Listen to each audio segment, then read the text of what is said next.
Welcome to Module 1 of History 1301. Your lecture for this week is going to cover two chapters, Indigenous America and Colliding Cultures. These terms have been posted, and a copy of this presentation is in your additional resources, where this video will be posted as well. Our first term is Native American.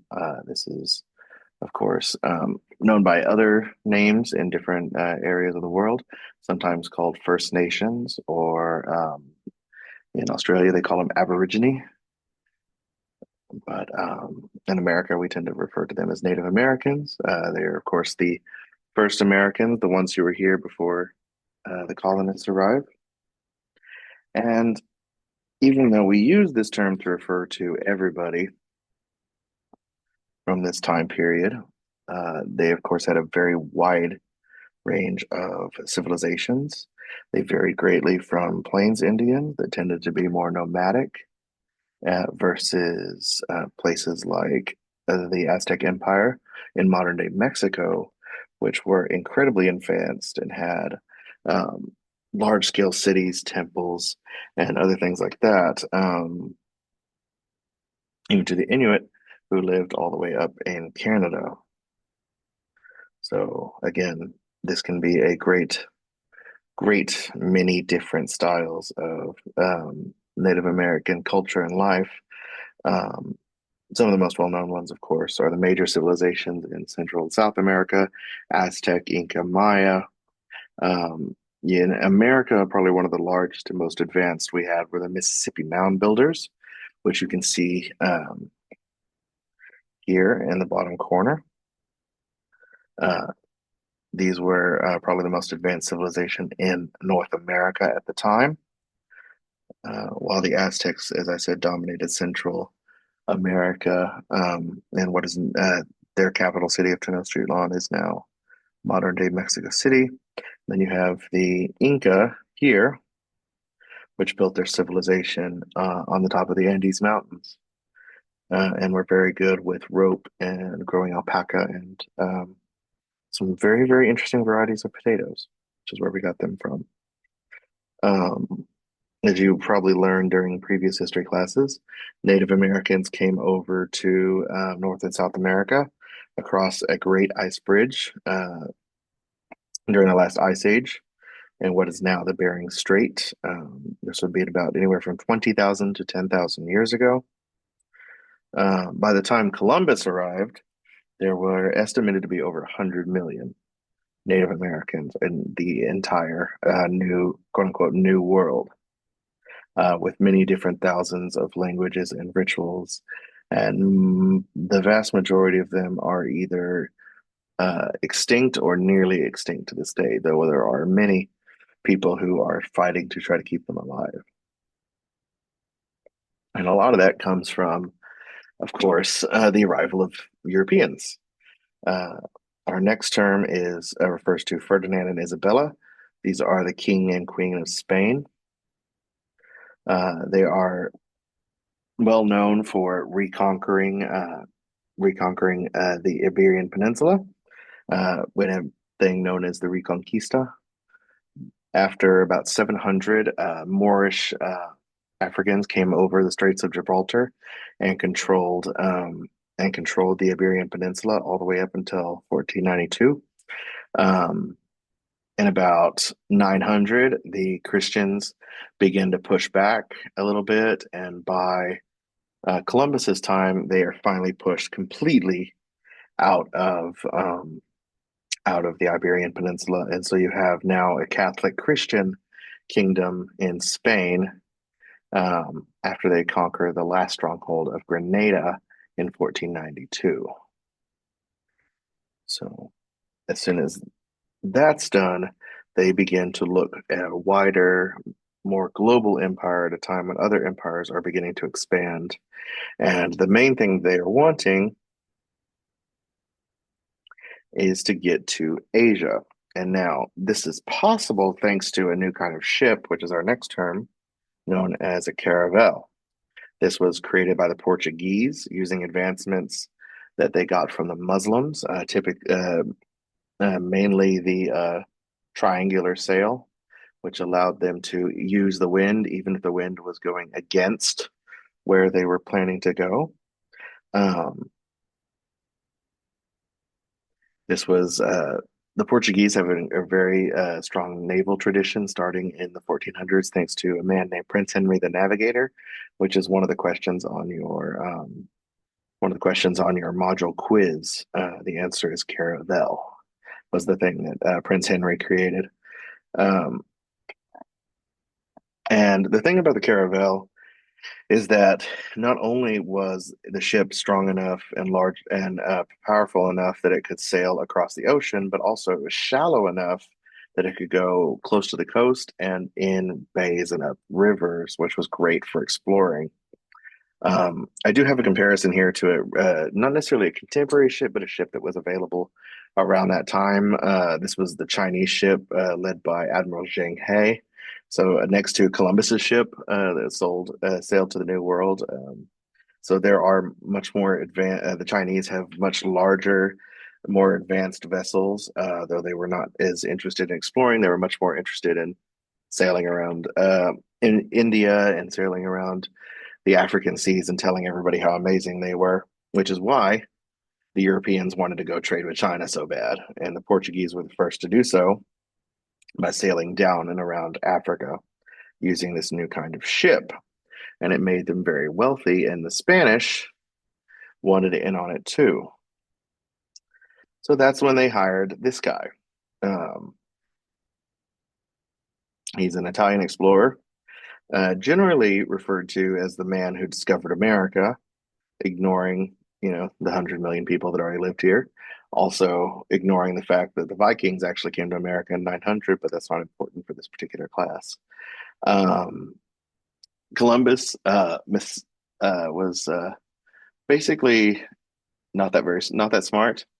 He, despite what you might have heard in high school or a lot of contemporary people, a lot of people say that people in the time did not know the Earth was round; they thought it was flat. That is absolutely not true. Everybody knew the word Earth was round, and Columbus actually thought that the Earth was not round; it was shaped like a pear. And so, even though since the Greeks and the Egyptians, we had known that the planet was round and relatively how large it was.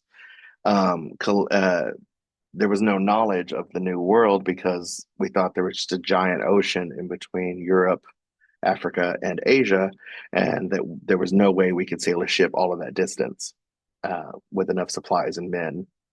And so Columbus, however, came up with some harebrained idea, and he thought that the Earth was for some reason shaped like a pear, and that it was actually a lot shorter to get to Asia.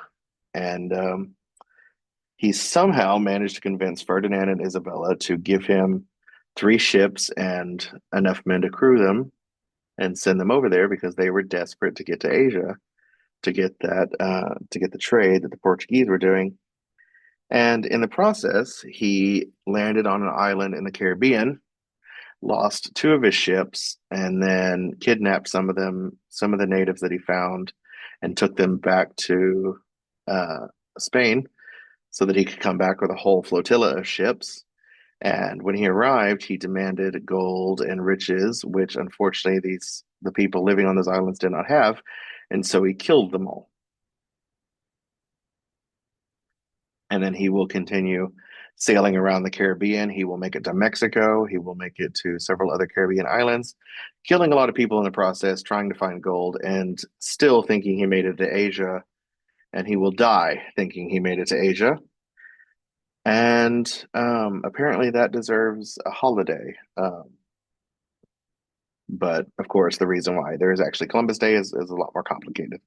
But of course, he didn't make it to Asia. He'd actually discovered quote unquote the new world, and it will lead to a massive influx of European people coming in. The first group will be a group known as the conquistadors, which is our next term. These are soldiers, explorers who basically are told go out and find land, and whatever you find, whatever you claim, whatever you control in the name of Spain, is yours to run and enrich yourself as long as, of course, we get our portion. Um, the most well-known conquistadors are Hernan Cortez and Francisco Pizarro. Um, there are many others who will go. There's Ponce de Leon. There's Cabeza de Vaca. Cabeza de Vaca is the first one to study uh, discover Texas. Although reality, what he did was get shipwrecked off of Florida, and his entire crew died except for him and two others. And the only reason he survived and to make it back to Mexico and tell his story is because he lied to the Native Americans and told them they were a faith healer. But I'm slightly off topic. Hernan Cortez is most well known for conquering a group of people known as the Aztecs in modern day Mexico, probably the largest, most powerful Native American civilization at the time. The Aztecs had a large empire in central Mexico. They were actually a confederation of three different tribes who would come together and begin to basically conquer all of their natives. Um, they built massive human temples, and of course, what they're most well known for is both their capital, which is known as Tenochtitlan, and which was built on Lake Texcoco. Um, and the story behind that is that after fleeing from an enemy tribe hundreds of years ago, they were told that they would find an eagle sitting on a cactus with a snake in its mouth, and that's where they should build their capital city. And supposedly they found that on a small island in the middle of this lake, and that is where they decided to build their capital. And that is also why the snake on the cactus, or the snake in the mouth of an eagle on a cactus, is currently on the Mexican flag today. Their capital, like the picture down here, was built on a small island and then expanded by building up the dirt and creating floating gardens known as chinampas. And they were an incredibly prosperous people. It would be much more like what you would expect in a modern city. They had markets, they had stuff that they traded all over their empire. You could find a great deal of food and fruits. They fed not only did they have enough food to feed their people in the city, but also to trade and feed with other people. They had massive temples in the middle. But of course, the thing that most people remember about the Aztecs is the human sacrifice. They did have a sun god, um, who they believed they had to sacrifice humans to in order for the sun to rise every day. And they had other main deities. Probably the most well known was Quetzalcoatl. Um, but what people tend to remember about the Aztecs is their incredible amount of human sacrifice. It's said that on the opening of their grand temple in the middle of their city to their great god, they sacrificed over 10,000 enemy soldiers. This is basically just by cutting open just below their sternum, pulling out the heart while it's still beating, and then moving on to the next one. I imagine the priest was quite tired by the end of the day. Um, and they did that until the temple steps ran with blood. And that's what made the Aztecs not very popular with their neighbors because they were constantly at war, capturing people in order to sacrifice them to their gods. Um, our next term is Montezuma, pictured there. He was the last emperor of the Aztecs. He will greatly increase the size of the Aztec territory, but has the unfortunate thing that he was the ruler of the Aztecs whenever the Spanish arrived. And at the time, he believed the Spanish were gods. He welcomed them with open arms and was very, very welcoming and kind. And only too late did he realize that he probably shouldn't do that, which, if you've read your primary sources that you're supposed to read, there's a description of Cortez and how his men acted and the attack on the Aztecs. I believe it's your third or fourth primary source. Um, Unfortunately, by the time he realized it was a little too late, and the biggest killer of Native Americans had already taken hold, which was disease. Reports vary, but Montezuma will end up being killed either by Cortez or by one of the allies of the Spanish because Cortez was very good at gathering allies to help defeat Montezuma. Because even though they were the most powerful empire in central Mexico at the time, they had a lot of enemies, and a lot of people thought, well, obviously these Spaniards can't be as bad as the Aztecs, but they really had no idea. Another major problem that the Aztecs had was that they did not fight to kill. They did not want to kill their enemy because they wanted to sacrifice them. So most of their weapons were less than lethal versus the Spanish, who had at this time plate armor, early firearms, muskets, cannons, and swords, which of course are designed to kill, versus the Aztec weapon, which was designed to injure and maim but not kill. And unfortunately was not very useful against Spanish armor. And Cortez also had help thanks to a Native American woman known as La Malinche. She is a very, very um, interesting past. She was a slave who was basically given as sacrifice to Cortez by another Indian tribe. She spoke Maya, which was a very large ethnic group um, in Mexico at the time. The Aztecs are actually partially descended from the Maya, and they share a lot of traits in terms of government and religion and other beliefs. Um, and even though the Maya Empire was gone, there were still a lot of small tribes that were still carried on the Mayan culture. And she helped by because she spoke both the language of the Aztecs, which was Nahuatl, and she spoke the Maya language. And she was able to help rally Native Americans against the Aztecs to help Cortez. She's also considered the mother of the mestizo race, which is the or Hispanic race, which is of course a mixture of Native American and white settlers. Um, the reason why this is very controversial is because for most of Mexican history, she's been viewed as a traitor and someone who betrayed her people to the Spanish. When most likely, now that we're looking now with more modern historical lens, it's very likely that she was raped and forced into slavery and only did what she had to survive and to avoid being probably beaten or killed by Cortez. Um, but ultimately, they will succeed in taking out the Aztecs and establishing control over central Mexico, creating a area known as the area was known as New Spain. Um, but one of the biggest contributors to this victory was actually disease, even more than the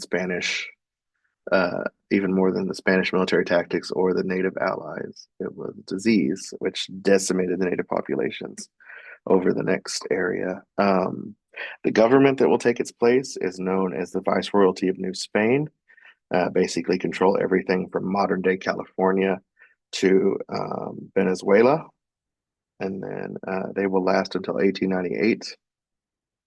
Um,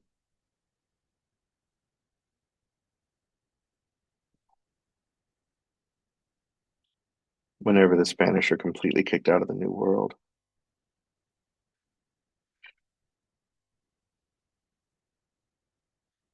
And then our next term is the Inca. This is another major empire from the time.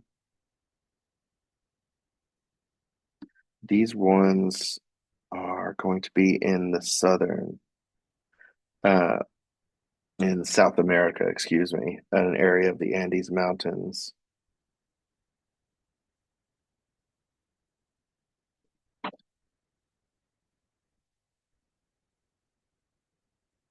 Again, the Inca were well known for creating a large empire up in the mountains. They used a particular kind of farming known as steppes, where they leveled out just enough land to grow crops on, and then had that step up at sort of the top of the mountain, which allowed them to grow the crops that they needed. They also were very organized. They had roads. something very similar to the European feudal system, which meant that everything that was produced was shared throughout the empire. They also had a strong education system, which is very important for creating a strong and lasting empire. Um, they're also well known for domestication of llamas and building rope bridges. They also had a very interesting language known as Kipu, which was basically record keeping using knots, which is something we've only very recently begun to understand. I'm sorry, that day was wrong.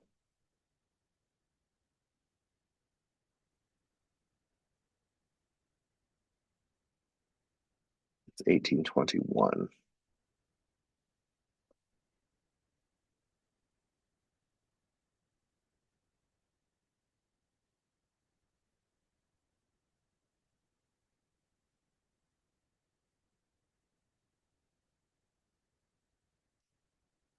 The Viceroyalty of New Spain lasted until 1821.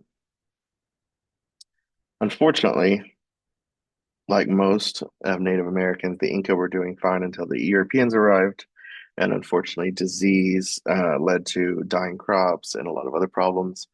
And it led to a civil war, which the Spanish used in order to conquer the Aztecs. They were conquered by the other famous conquistador we talked about, Francisco Pizarro.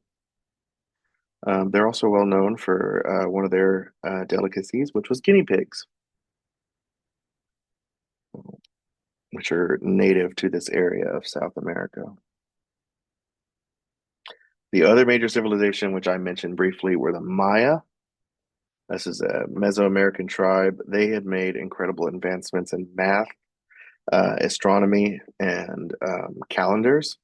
They also had a writing system known as glyphs. The image at the top shows what's known as Chichen Itza. This is basically their capital in modern day Cozumel. We don't know exactly why, but at some point in the early, prior to the Aztec Empire rising in 1300, the Maya Empire collapsed, though they were still quite a common tribe throughout Central America. It's believed that it was likely over farming or environmental change, as many of their cities are surrounded by large sinkholes. They probably just overfarmed the land, and it caused it to die, and they were unable to continue living, and so had to disperse. Um, but many of the things that they did, like the math and the calendars and the astronomy, were taken by other tribes, like the Aztecs. And of course, their great architecture, like that temple there, is still be seen.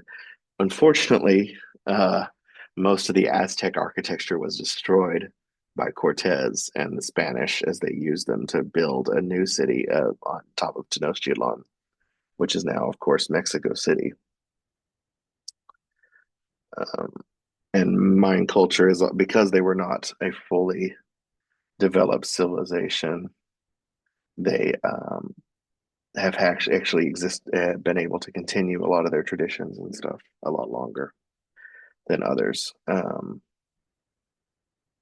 Our next term is the Columbian Exchange. This is probably one of the most important things that happened during this time, is just a vast introduction of new resources. You had, of course, things like green beans, potatoes, tomatoes, pumpkins, chocolates, peppers, corn, vanilla. All this stuff is something that the Europeans didn't have after um, until after the New World. Unfortunately, in response, the Europeans brought over uh, a bunch of disease, which wiped out Native Americans, and ultimately 90% of that 100 million will die um, within the first 100 years. In your module quiz, The answer for after 130 years is actually 95%.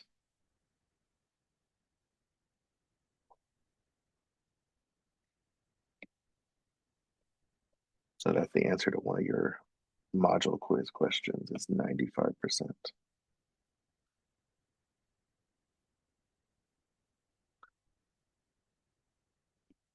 Europeans, in addition to disease, Europeans will also bring over coffee and livestock.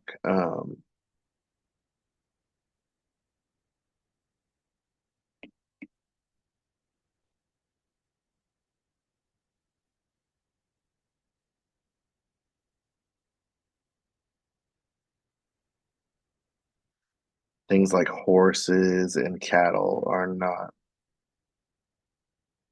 were not native to North America, but thanks to bad European practices, we have now we have like problems with wild pigs and boars, and we also have a lot of wild horses running around the plains.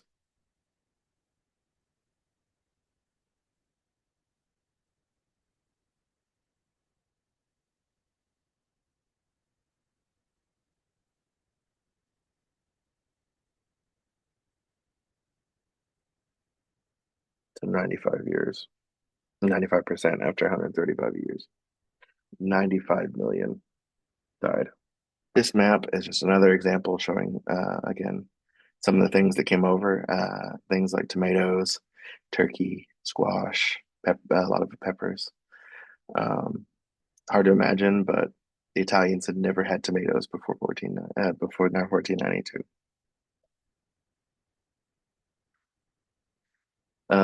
Continuing on with the Spanish rule, unfortunately for the Native Americans, the Spanish were quite brutal.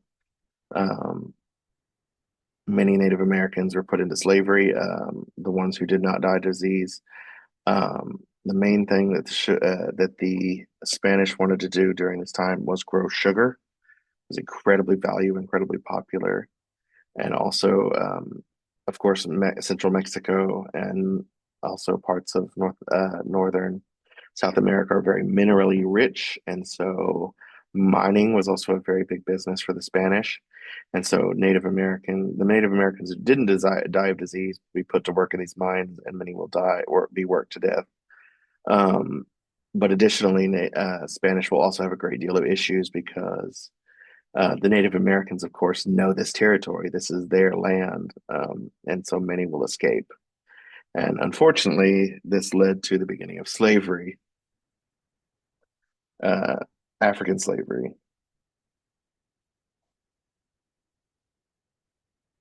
after too many deaths and escapes.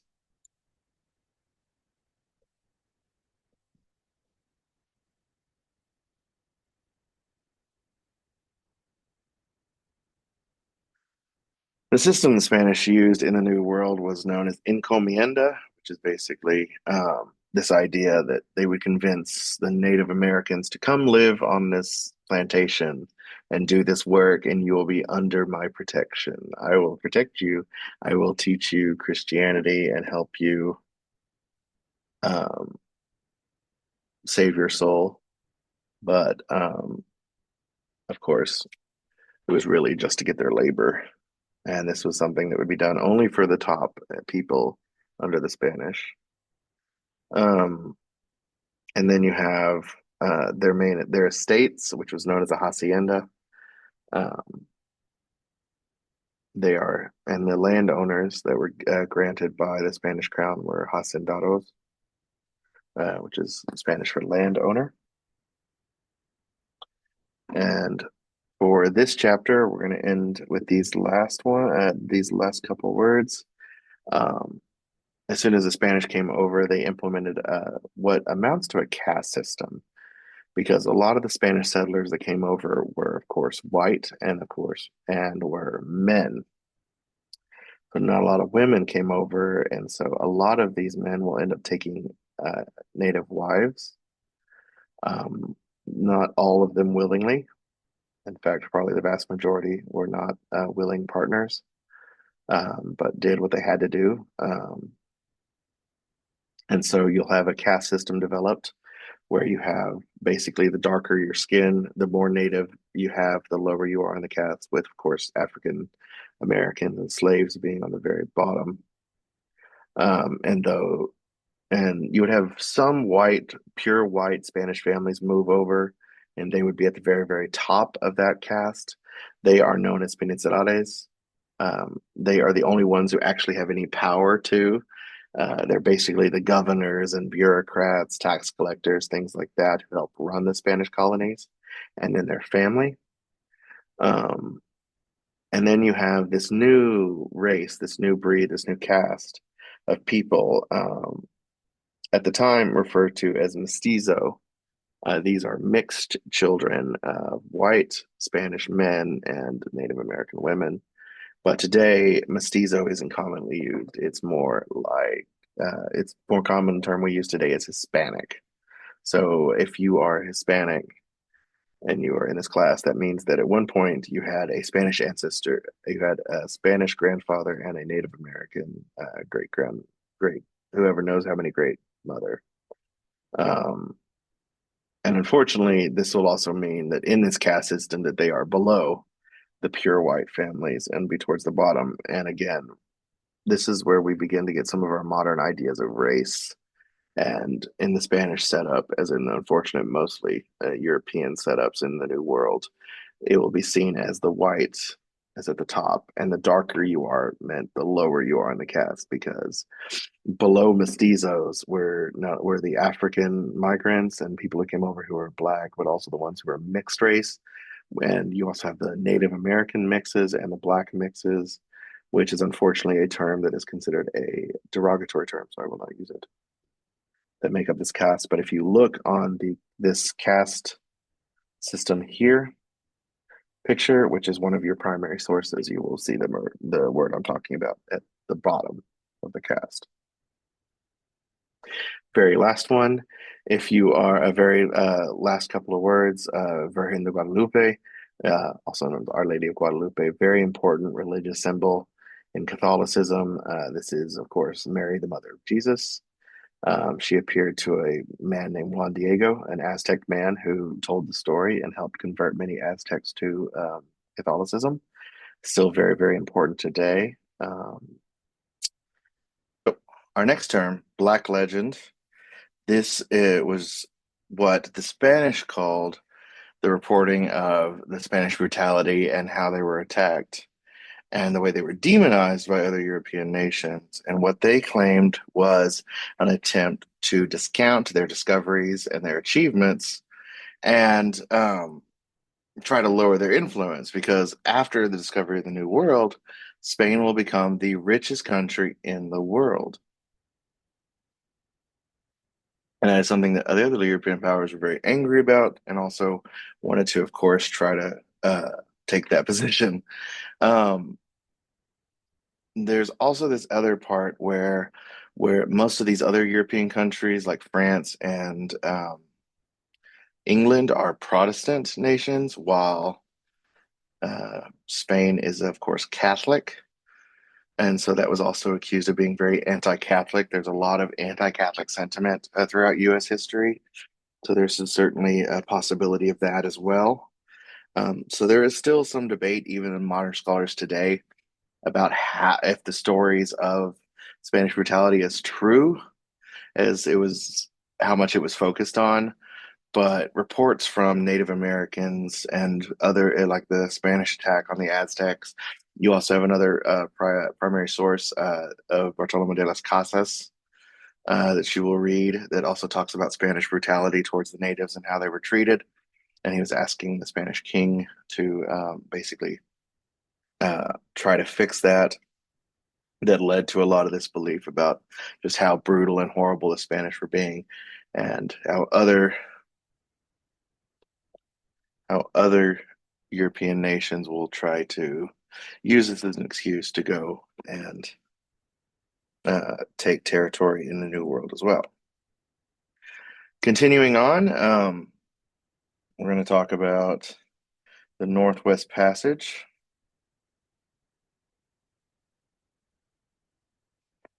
So this is a mythical waterway.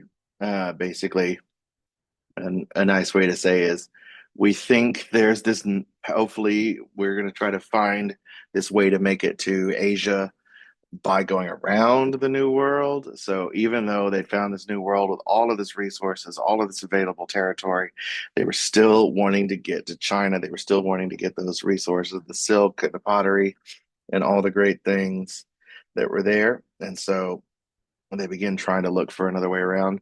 The French were particularly obsessed with this, especially a Spanish explorer named Samuel de Champlain. He will sail up what's eventually named the St. Lawrence River, which will go to the Great Lakes, which again they'd hoped would take them to the Pacific Ocean and on to Asia, but it did not. That is sort of the main area the French will colonize. They are one of of course, France's main rivals at the time. And unlike the Spanish, the French will actually have a much better relationship with the natives than other European powers, including the English, which we'll talk about a little bit later. Um, Samuel de Champlain will end up founding the French colony of Quebec, which of course is now a major city and province in Canada in 1608. And the main thing that New France does is set it up training posts.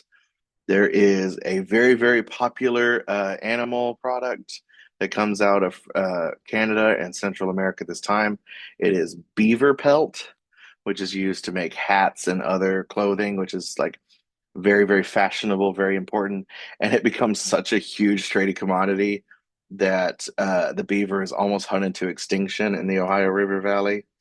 So this is going to be a very, very profitable, advantageous thing for the French, but also um, is going to lead to a lot of things, a lot of compared to the other European powers, the Native Americans in French territory are going to be better off during this time period.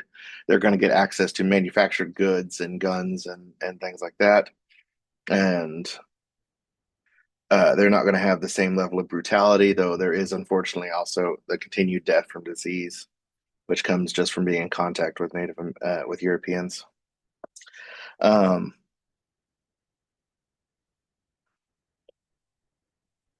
One tribe that you had during this time were known as the Jesuits.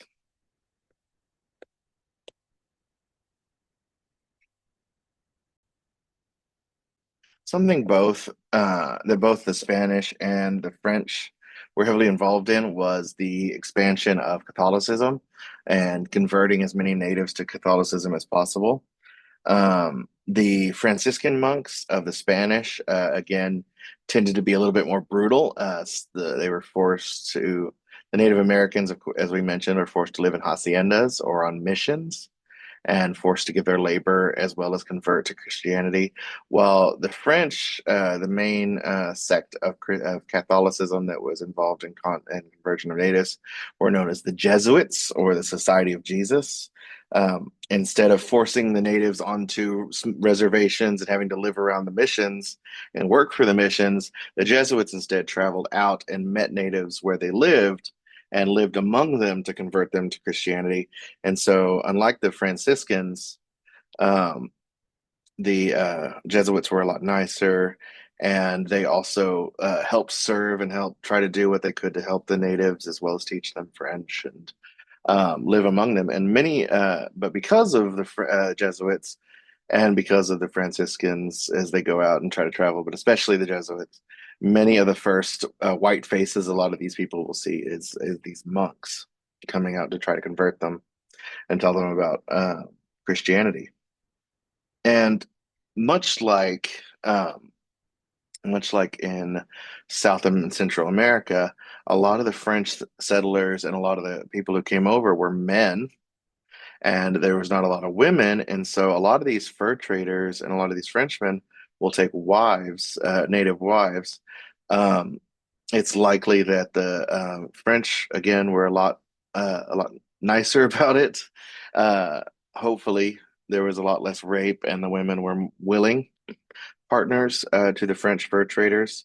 It certainly seems to be where the mestizo race served as sort of a caste in the caste system, where below the white Spanish in the South, in South America, in Spanish-controlled areas. Instead, in the French areas, you have a new sort of tribe, which are known as the Métis, which is still a recognized First Nation tribes in Canada today, which is I've included their modern flag as well as images of them. They combine both European traditions and Native American traditions today. Um, and they have a much stronger connection to their native heritage, where the mestizo and in the Spanish, of course, they were tried to force that connection to their native heritage out of them and force them to adopt Spanish culture.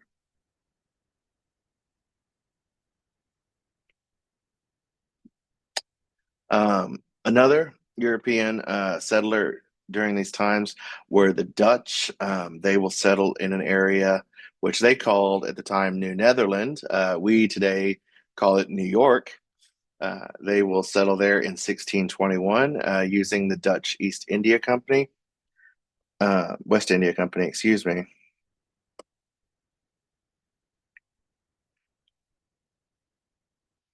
And their main idea is to trade. That's what the Dutch are about. They're about setting up ports around the world so that they can facilitate trade, and that is what originally New Amsterdam, which is founded on Manhattan Island, which is a peninsula in modern day New York, which of course we call it today Manhattan Island, was taken from the tribe of Manhattan that uh, the Dutch originally purchased it from, and it's a very, very important port, but eventually it will be taken over by the British and renamed into what we know it as today, which is New York. Um, if you look at this map, of course, the modern day Manhattan Island has been greatly expanded out, so it's not the exact same shape as well. And you can also look at the way the original colony is set up. It still affects it today.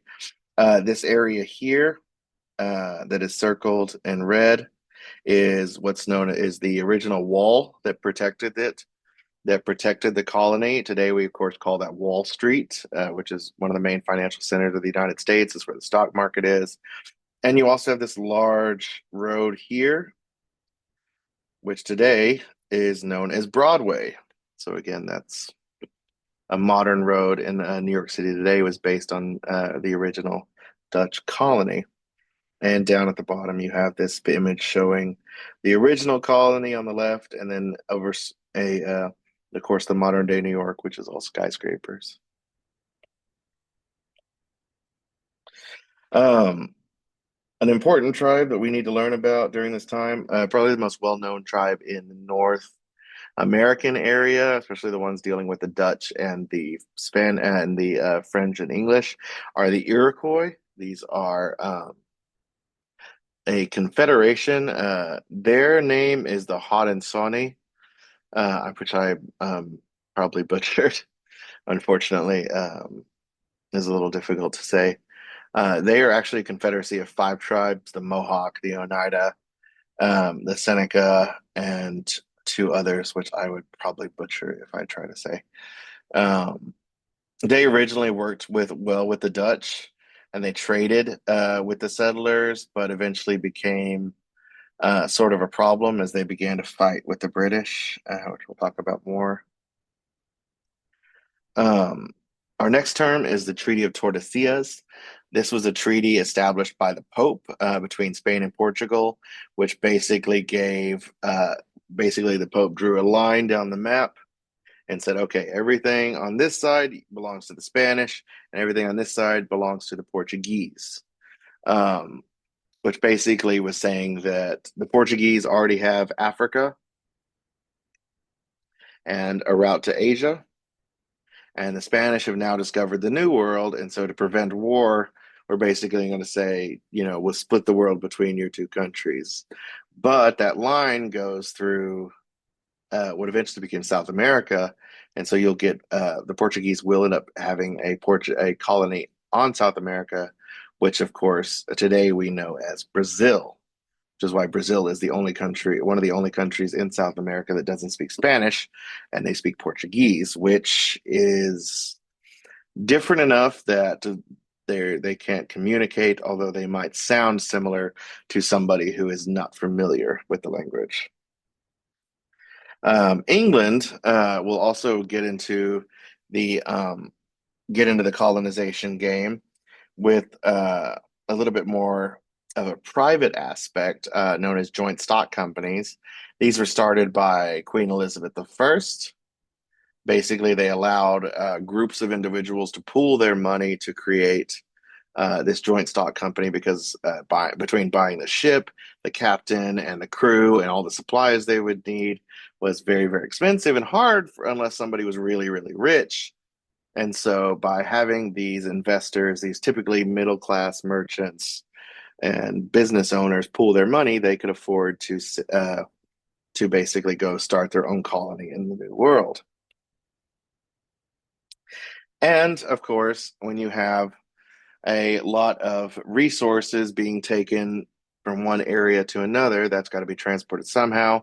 And the main way to transport things today was by ship. And when you have ships full of gold and other great resources, there's always going to be somebody looking to take that. And so we have what's known as the golden age of piracy, where you would have Spanish ships laden with gold and treasure their sailing from their ports in New Spain back to the mainland, and there were pirates who would come and try to take that money. And you even had what's known as privateering, where countries would pay pirates to attack other ships, and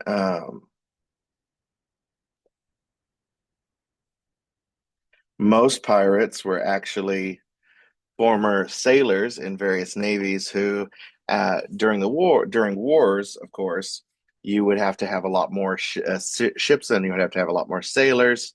And after the war, this time after the War of Spanish Succession, the king dies. He doesn't have a good heir, and so various countries go to war over who gets to pick who gets to rule Spain next, because of course the winner is going to be in charge of a very rich and very powerful country.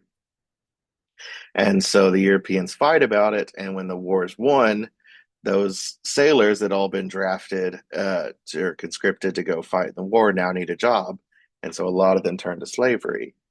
And then again, many of them, and like I said, some will end up working for specific countries to go attack, and those are known as privateers. And of course, probably the most well known pirate is Blackbeard and his ship Queen Anne's Revenge.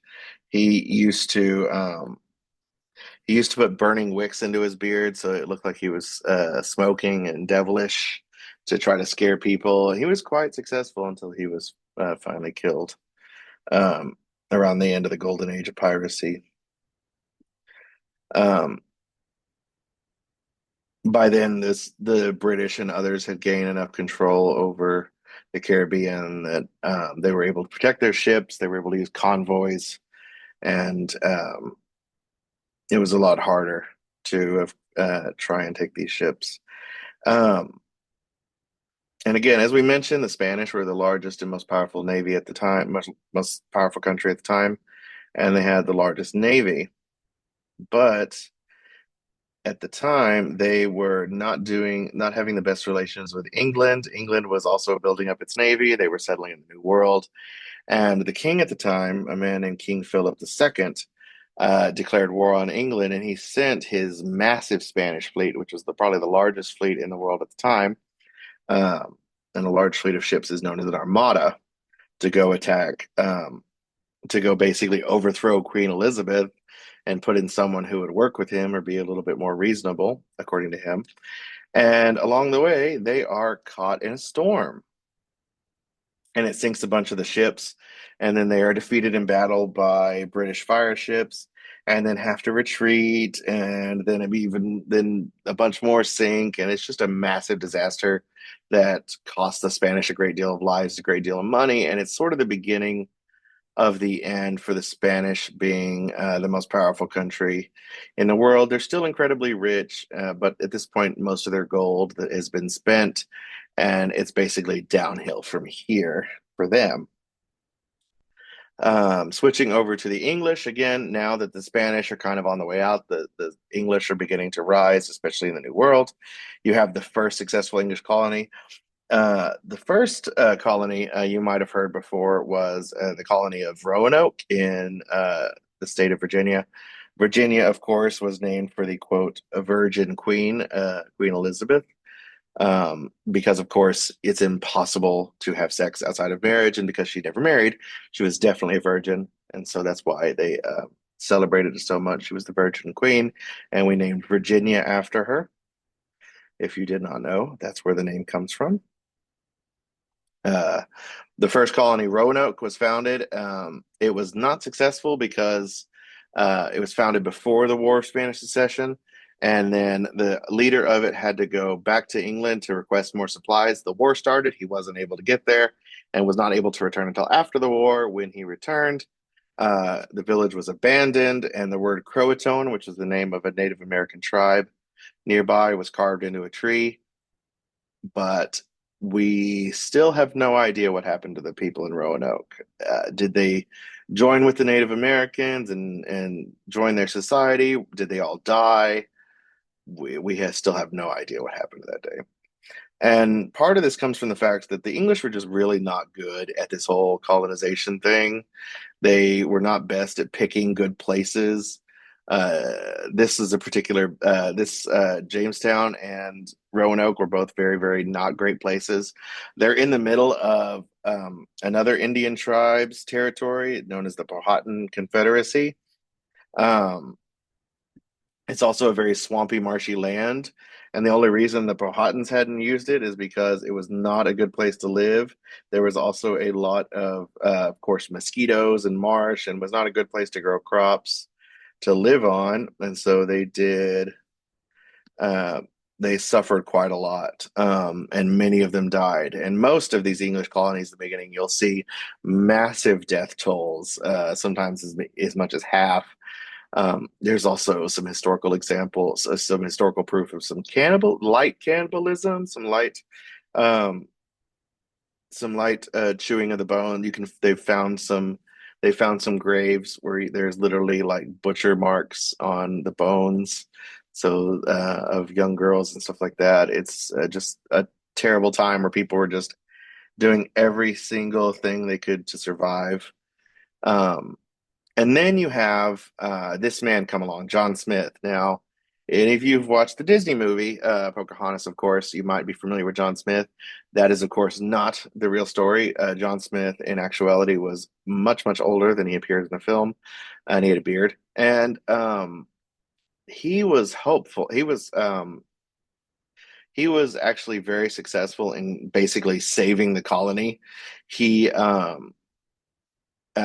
he found when he arrived that most of the people there did not want to work. They did not want to do the work to farm or to survive. And so he took control of the colony and basically forced them to get to work and told them if they did not work, they would not eat. And thanks to him and thanks to a large help from the Native American tribe that he was able to negotiate with, they were able to survive the next several winters.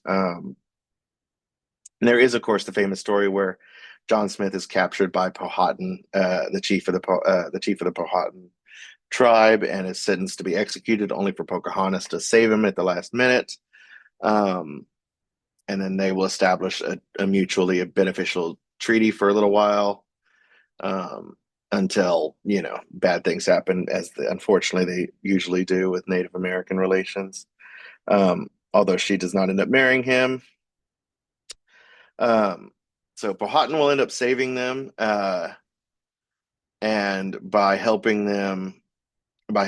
giving them food, and he will trade them for manufactured things like axes and kettles and guns and tools for fur and for food.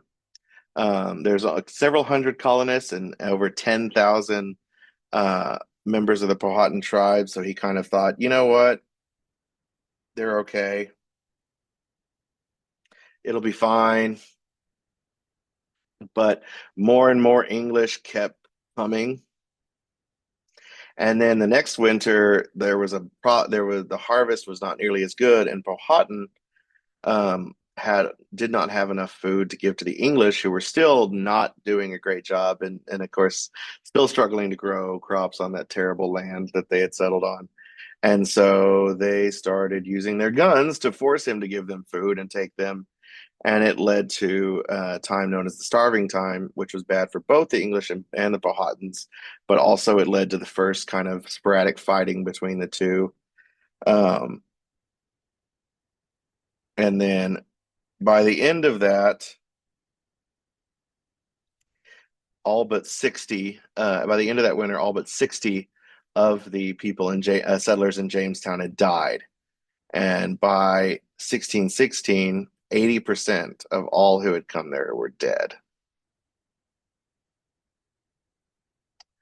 And it just showed that it was not, especially in the very beginning, and especially in North America, the Spanish arrived in an area that had already been settled and had already been well built up, and they basically moved in and had a lot easier time. Where the English moved in, did not move into nearly advanced as an area and extremely struggled, especially to get started, and many will die in the process because they were not always ready for that sort of lifestyle, and they didn't have slaves or be good for the natives to work for them like the Spanish did. There will be an end to the fighting in 1614 after Pocahontas marries another colonist named John Rolfe, and things will be a little bit better for 2 years. But again, Jamestown is still suffering greatly.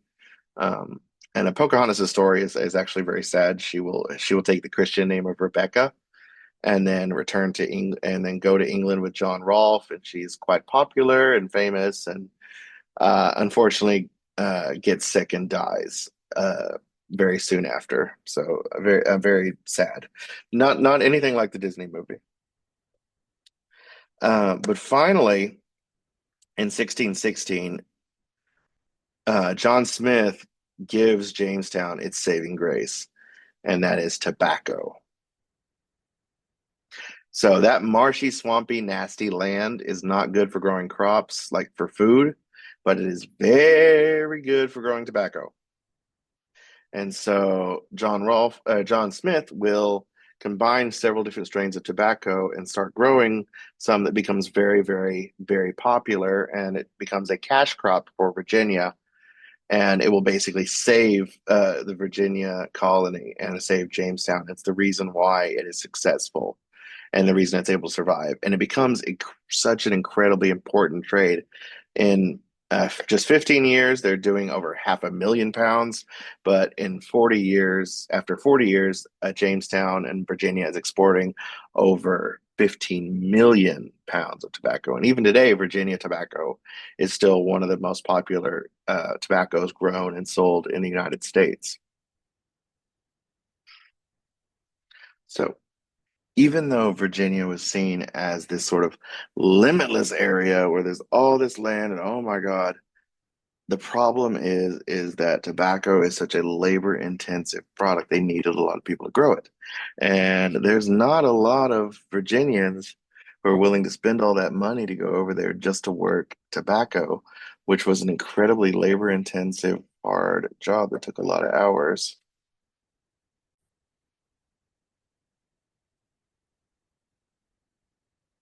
So first, they tried indentured workers. Basically, if you brought somebody else with you, then you would get 50 acres, or they would get 50 acres, you would get 50 acres, and you would get an extra 50 acres for bringing that person. So they kept bringing more and more Virginians to grow this tobacco and to work it, but it again they ran into the problem, which was, of course, Virginia isn't actually empty. There's people living there. So this causes even more problems with the Powhatan Confederacy and ends up some conflicts that get pretty bad. And unfortunately, thanks to constant fighting and the big killer, disease, eventually there began to be more colonists in this area than Native Americans, and of course their weapons and their constant stream of materials and stuff from Europe really began to cause a problem. But the labor problem um, is finally solved when the Dutch bring the first slaves in 1619. And for the next 300 years, there will be slaves in Virginia. First they start growing by growing tobacco, but eventually there will be Virginia will have the largest slave population in the colonies and in early America, which will be very important, and we could talk about it later. This image down here shows the tobacco process. You have to hang and dry the leaves, which takes a great deal of time. You also have to grind them up. You have to boil. There's this, it's very, very labor intensive, and you need a lot of people to do it, which is why slaves were eventually brought in to do it. But it will pretty much save the English colonization. So a combination of a horrible carcinogen that causes cancer and kills people, and of course slavery, which is just, great way to start your colonial empire. And then things take a little bit of a shift when this group of people starts causing a ruckus. They are known as the Puritans. Originally, this name was an insult by other people in England. This group believed that the Church of England was too corrupt, and that even though they were Protestant, they were not Protestant enough. They were still way too Catholic. And so they wanted to purify the church, and they wanted to be pure Christians, which is, again, where the name Puritan comes from. Um, they wanted very, very simple churches, very, very simple lives. They didn't want all the ornate decorations. If you go to a Catholic temple, there's stained glass, there's gold crosses, there's all this stuff. And of course, if you've ever seen the Pope and the Vatican in Italy, it is very, very fancy looking, very, very expensive looking, and they don't want that. They believe that's a distraction. And some people in England at the time were not very happy to be told they were, of course, not the right kind of Christians and not doing it right, and they're wrong, and they're being too Catholic. So King Charles I at the time will persecute Puritans and target their churches and arrest them. And so about 20,000 will migrate to the New World, where they will take up a large part of in colonial life, though they will not be the majority. They will pretty much dominate colonial life and government, and a lot of our founding mythology in this country deals with the Puritans. Um, the most well-known Puritan is a man named John Winthrop, who will help found the colony of Massachusetts. He gives a well-known speech, which we refer to as "City on a Hill," which I believe is also another one of your primary sources you're going to read. Um, he talked about how he wanted to create a pure Christian haven in the New World, which is something that we again in high school history and other history classes, we kind of don't tell the total truth, because these Puritans, they were being persecuted, but also the reason they were being persecuted is because they were kind of persecuting other people in the process. Um, they didn't want religious freedom. They hated the fact that other religions could happen in England. They wanted to create a place where everybody was Puritan and everybody had to be Puritan. And so that's what Winthrop will create in Massachusetts, is this place where it is a pure Christian Puritan haven. And anybody who's not Puritan will not have the same rights. They'll not be as respected or as much part of the community as Puritans. And eventually the Puritans will overthrow and kill the king and start a civil war, but that's not as important in American history. Of course, the most well-known group of Puritans is the Pilgrims, who founded the Plymouth colony in Massachusetts in 1620. They hated England and couldn't make it there, and they were being persecuted, so they went to the Netherlands.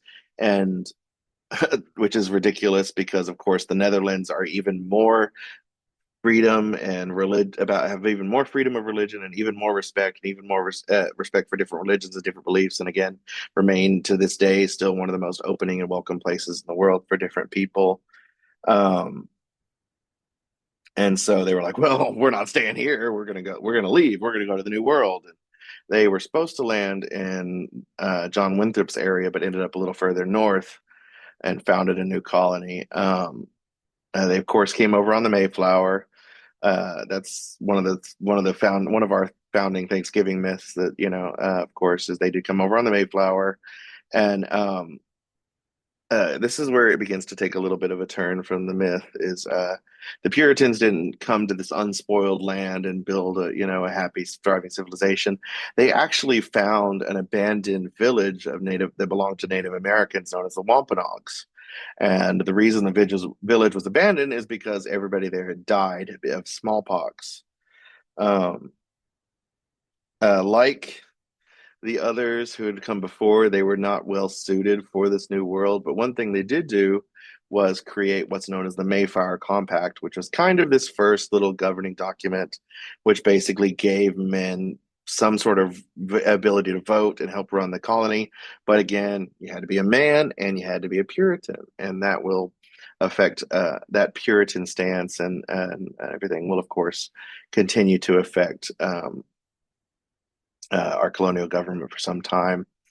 Um, Unfortunately, they were not very successful at themselves. The only way they survived the first winter was by digging up food that the Wampanoags had buried before they abandoned the city. And again, a large number of people died, and the only reason they survived um, was because of Native Americans helping them. And much like the other we're gonna edit this.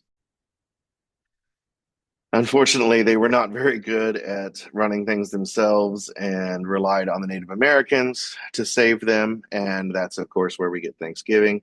And of course, and unfortunately, and as we'll learn a lot in American history, the stories we learned growing up and the stories we've heard, of course, are not the truth, because after as the Pilgrims continue to grow, they started having a lot more conflicts with their natives, especially when they demanded more food and used guns, and it's just not not a great time. But eventually, the Native Americans will move away because they know that just English are just going to keep coming, and they're already beginning to be outnumbered. Um, Eventually, they will join with the Massachusetts colony, and New England will be very heavily developed on trade and fishing, because there's you can't grow food like you can in Virginia. You can't grow tobacco either on large scales, and so they will be mostly based on trade and fishing. Again, even though Puritans do not represent the Maine, they will be the majority of the leaders in New England. And we get this term puritanical, which is very, very strict, very religious, very moral sort of term from the Puritans and describing early American history. And we are on our last term. Again, we sort of briefly mentioned this before, but oh my God, did we need people to work in America in the beginning. And in Virginia, they turned to slaves, which made sense because they were growing large plantations, and you needed a lot of workers just for one guy's 50-acre plantation. But because New England soil was a lot more rocky and just not as helpful, but they still needed people to move there and settle there and work. And so you get what's known as indentured servants, which is basically it's definitely a quite a bit of step up from a slave, and of course, you can eventually get out of being an indentured servant as soon as you've served your time. Basically, what happens is somebody pays for you to go to America, and in return, you work for them for like 5 years. And then once that work is over, then you'll get your own land or your own stuff, and you can work for your own. And this was done for men and for women. And again, as always, there's some indentured servitude was good, where at least they were like eventually freed and able to get their own land. Some are literally kidnapped from England and brought to the New World, and like, okay, well, now you're here. Sometimes sometimes families will literally like trade off a daughter or trade off a son, which is again one of the primary sources you're going to read. So it really depends. There's both some good with some laborers wanting to come to America but can't afford it, and this is the way they can, and other people being forced into it for other reasons. And so this is also one of the reasons why slavery will not be nearly as common in the northern colonies, and we'll begin to see the divergence where the southern economy is starting with tobacco and then going into other crops will be very heavily reliant on large scale slave based agriculture, and the north will not. While the north is much more involved in trade and fishing and logging and whaling and shipbuilding. So that concludes module one. Again, please have your stuff done by Sunday at midnight in order to be on time. If you have any questions or concerns, please reach out to me at any time. My contact info is in the syllabus and on the main page of the class. Thank you.